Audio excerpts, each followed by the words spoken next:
How do you build the perfect eBay store? What's going on, everybody? My name is Ralli Roots and I am a professional online reseller. All that really means is that I buy stuff and then I sell it for a profit on platforms like eBay. We've been selling full-time on eBay for the past 8 years. We've done 30,000 plus item sales on eBay.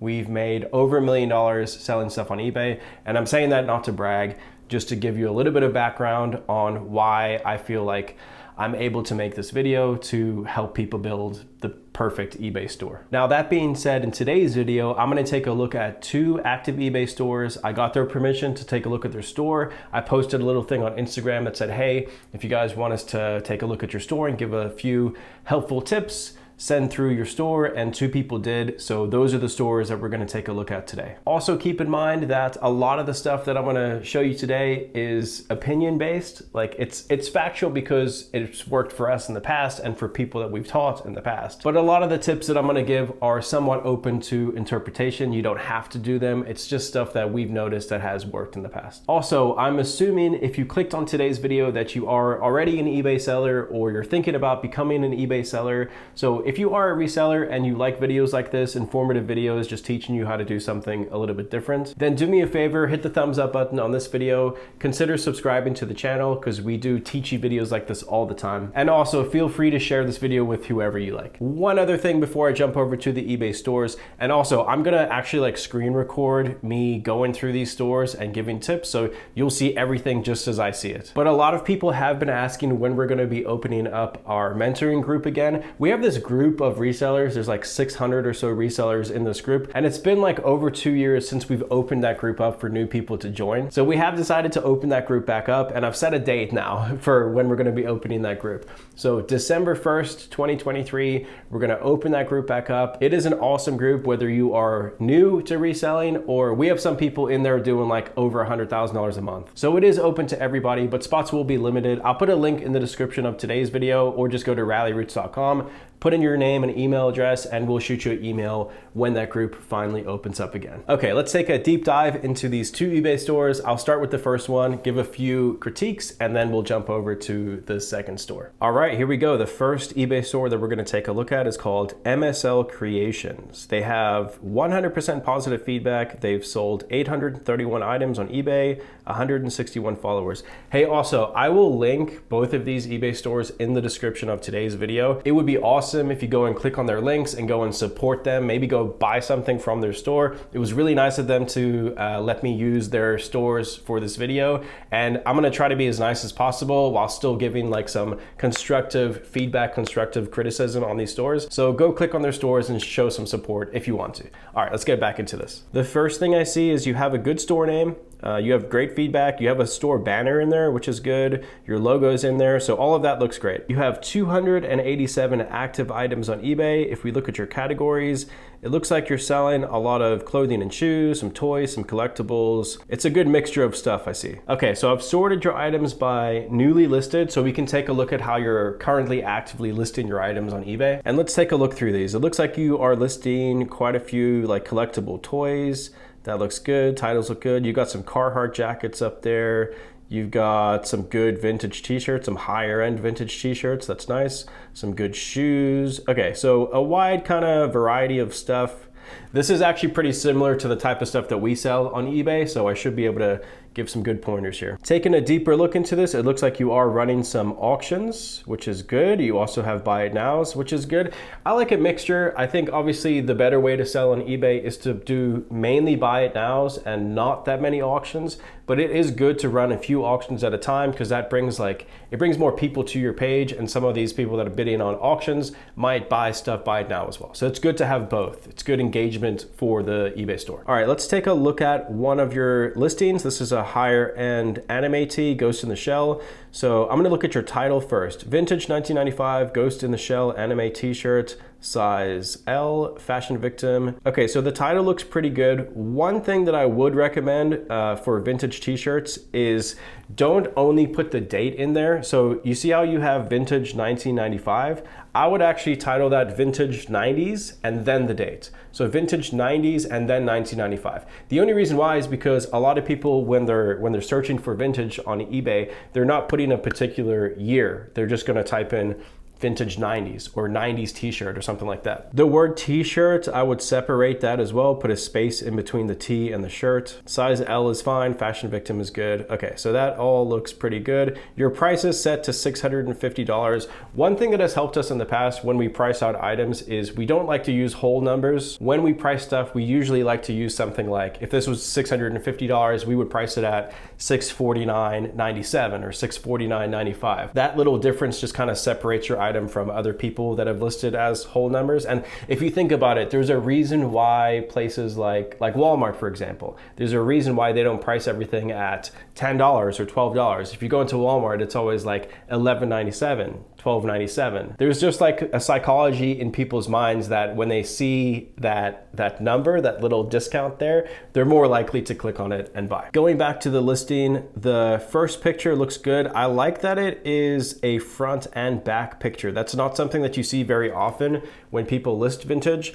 The one thing that I will say is you don't get, because the picture's so small when you're scrolling through it, you don't get like a big graphic right in front of your face initially. So I personally, and again, this is just an opinion of mine, I personally would probably put just the front of that t-shirt big in the center of that graphic, just as the main picture, and then you could do the front and back for the second picture maybe. But that's not a big thing, and if this is working for you, then great. It definitely sets your listing apart from other listings out there, so maybe that's a good thing. One thing that I personally don't like is the grass background. eBay has said that for search, they want white backgrounds or off-white backgrounds. That green grass background is good for like Depop or Macari or places like that, but for eBay, I would suggest more of like a pure white background. Okay, yeah, so see like this second picture here, I would crop this in so that it's right, like a big picture of that front graphic. It's kind of zoomed out there. I would crop it in so it's less of background and more of the actual t-shirt,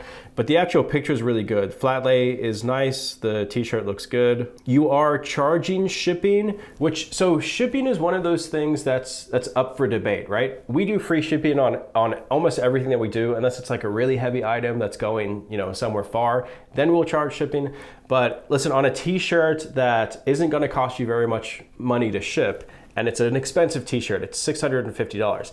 To me, if I'm buying something like that, it's like the least you could do is include shipping to, do free priority shipping on something that's expensive. It's like if I'm paying $600 for something, why are you taxing me an extra $10 for shipping? I don't know. It's just, I'm a little weird about that. It's almost like if I'm selling something on like Instagram, for example, right? If I'm selling something on Instagram and I put a post out there that's, hey, I got this Grail t-shirt, it's available for $600, and then someone's like, yeah, I'll take that. And then I go, okay, it's gonna be $610 actually, you gotta pay an extra $10 for shipping.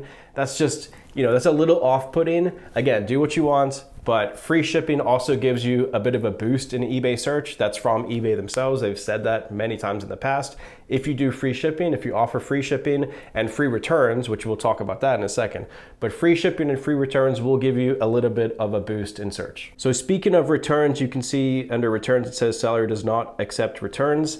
Again, you don't have to accept returns, but if we're taking this t-shirt and let's say we have the exact same t-shirt, same size, same condition, and we are a very similar eBay store. So let's say I also have same feedback score, same 100% positive feedback, and the exact same shirt. And you put our two listings side by side. Let's say yours is $650 plus $10 shipping and no returns, okay? And then mine is right next to yours on eBay, which this is a rare tee, so this might not happen, but there are multiples of these tees. So let's just say this as an example. $650 plus $10 shipping, no returns. And then we have my t-shirt, which is the exact same one, and I price it at $649.95 with free shipping, free priority shipping, and free 30-day returns. Of those two, which do you feel a buyer is more likely to purchase? I can tell you that 70+% of the time, if the buyer is offered those two options, they're gonna go with the one that has free shipping and free returns. Now, we sell a lot of clothing on eBay, and I can tell you that we offer free 30-day returns, and even with us offering that,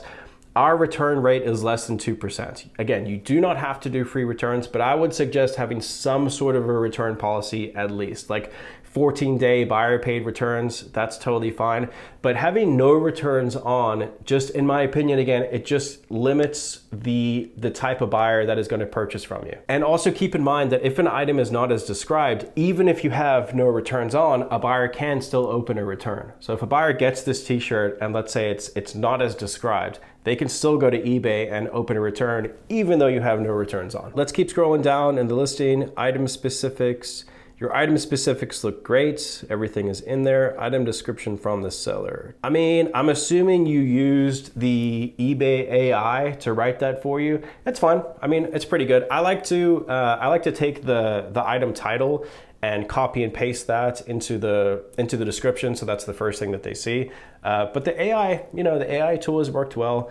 The pit-to-pit measurements and the length measurements, so the actual measurements of this t-shirt, you have it in the description, 21.75 by 28.5, very specific, which is good. See all photos for condition, check out my store for more great vintage. One thing that I would mention in there is I noticed with this shirt, I think there was a hole in it somewhere.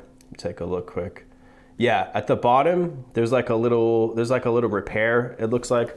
So any flaws like that, I would also mention in the description of the listing as well. And that'll help you, even though you're not doing returns, that'll help you not get future returns as well. One thing that I would suggest including is a picture of the measurements. We have this little board where we put like we take a picture of the measurements. And I only say that because some people just don't even click on the description, especially people like scrolling on the mobile app. Sometimes they're literally just looking at the pictures and the title and then clicking purchase, and having those measurements, the size and the measurements as an actual picture as part of your listing, that can help increase sales as well, because they don't have to go into the description to see if the shirt is going to fit them. Okay, let me see if I could notice anything else here. Let's see. Okay, so this title right here, with the Star Wars t-shirt, just a small thing here, but this new with tags, NWT, and then vintage, I would move that to later in the title and put Star Wars Episode 1 t-shirt XL. I would put that as the first thing in that title and then move vintage to the end. And then also vintage 90s. Vintage 90s is a big search term, and I would do that. But again, your pictures look good. One thing that I also suggest not doing, like with this listing here, you've got this Patagonia jackets, Patagonia duck down. That's in all caps. eBay has said that they don't like all caps titles, like when all of the words are capitalized or all the letters are capitalized in the title. Doing the first letter of each word capital works best for eBay search. Here's another listing here of a vintage t-shirt. Again, vintage 1996, I would add vintage 90s to that. And then the picture, the picture is not bad. It looks like you might need a little bit more lighting for that picture, because you have, and flat lay I think is always better for t-shirts than hanging it, because you get some wrinkles and stuff when you hang the t-shirts. So I like a nice flat lay picture. And then also square out your image. So a 1:1 aspect ratio square image for that first picture is what eBay likes. You did use a non-whole number for your price point here. I like that. I love that you have best offer on there as well. Even if you don't accept best offers, or you don't want to accept best offers on your listings, adding best offer as an option does give you, again, a boost in eBay search. So you could set your best offer, and then you can put like auto decline best offers up to a certain price point if you want to. We don't even use that though, because like sometimes we've listed stuff for, call it $500, and someone will make an offer of $100 just to kind of throw it out there, and then we'll counter like $20 off, and then they accept it. They just want a little bit off. So I don't like auto decline offer, just because we've been able to take someone from a really low ball offer and get a sale out of it. But again, that's up to you. But I do suggest doing best offer on your items. Doing best offer also allows you to send out offers, which I think is really important for eBay. We send out offers on a daily basis on eBay, and that definitely helps increase sales. And then looking at some of your recent solds on eBay, looks good. Looks really good. Nice sale on this Patagonia shirt. And again, see the background? I like the background on this one. I like the background on this one. I don't like the background on this one. Love the background on this Taz shirt. So again, to me, if you look at the comparison between these two shirts, this one looks much more professional in my opinion.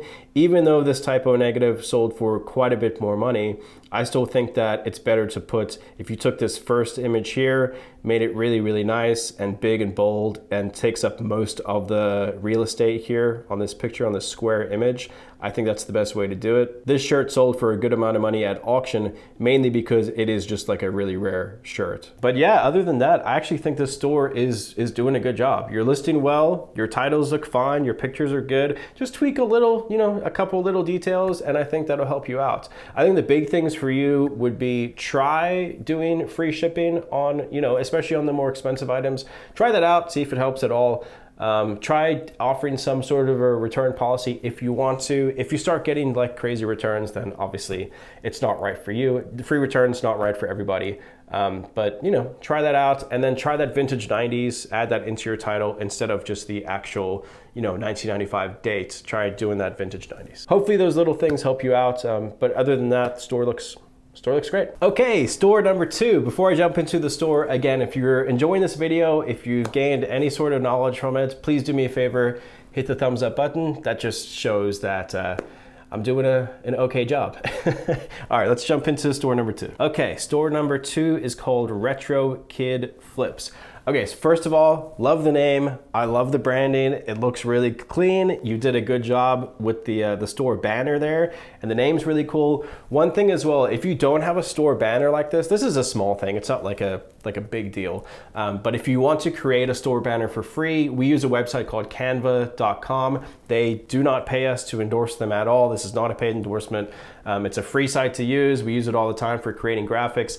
And if you want to go create like a banner for eBay like this, the Retro Kid Flips banner, this looks great. Canva, you can use that to do that. Okay, so 100% positive feedback again. It's pretty difficult to keep a 100% positive feedback score. So that's commendable right there. Good job. You're doing a good job there. You have 1.5 thousand items sold on eBay. Again, that's great. I don't know exactly how old this account is, but it's no joke. To sell 1,500 items on eBay is great. You currently have 495 items listed in your store. That is a decent amount of items to have listed. You've got your featured categories in here. That's good. Looks like you got Trolls, SpongeBob animation art, Hot Wheels, Goosebump books. Okay, so the first thing that I can give you a little bit of critique on is those categories, those featured categories, they're a little bit too specific in my opinion.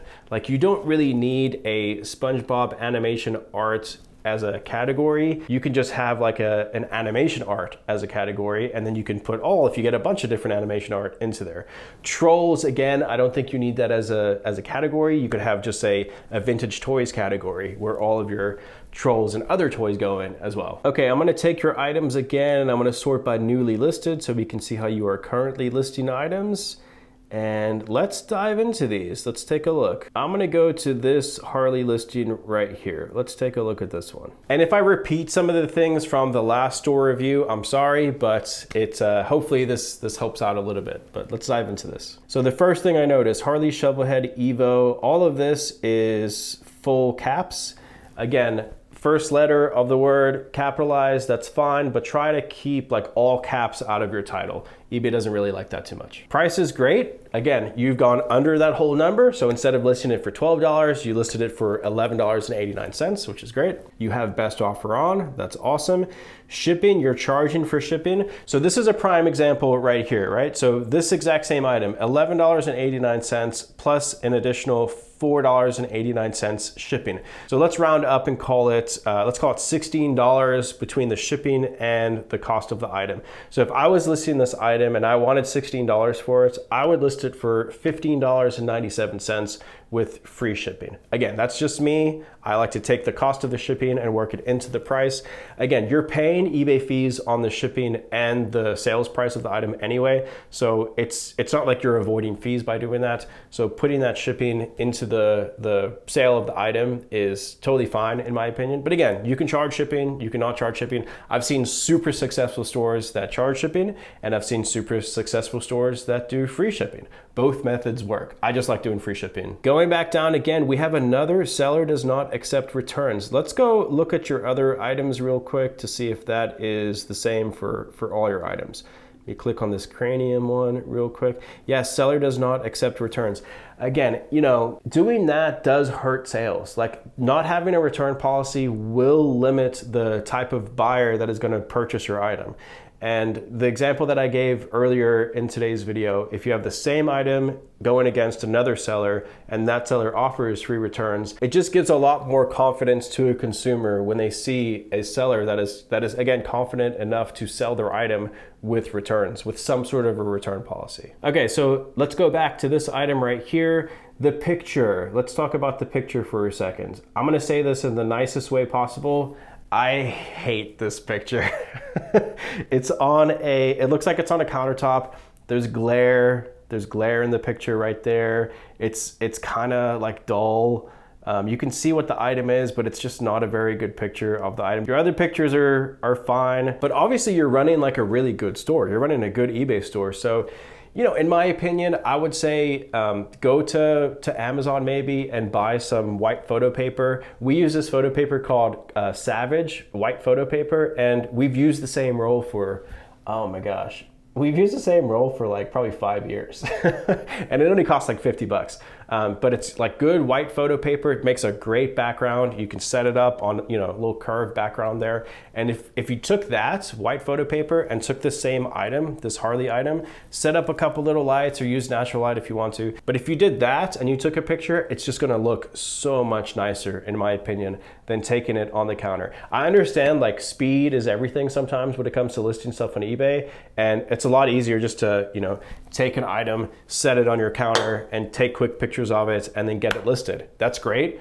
But if you want to actually grow your store and get more sales, you need to do stuff like, you know, invest in some photography equipment just to make your pictures look a little bit nicer. Item description from the seller. It looks like you are using eBay's AI tool as well.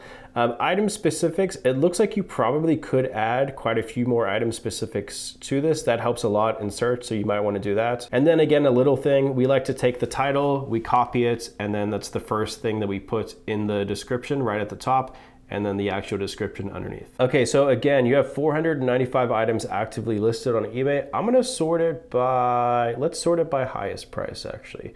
Price plus shipping, highest price.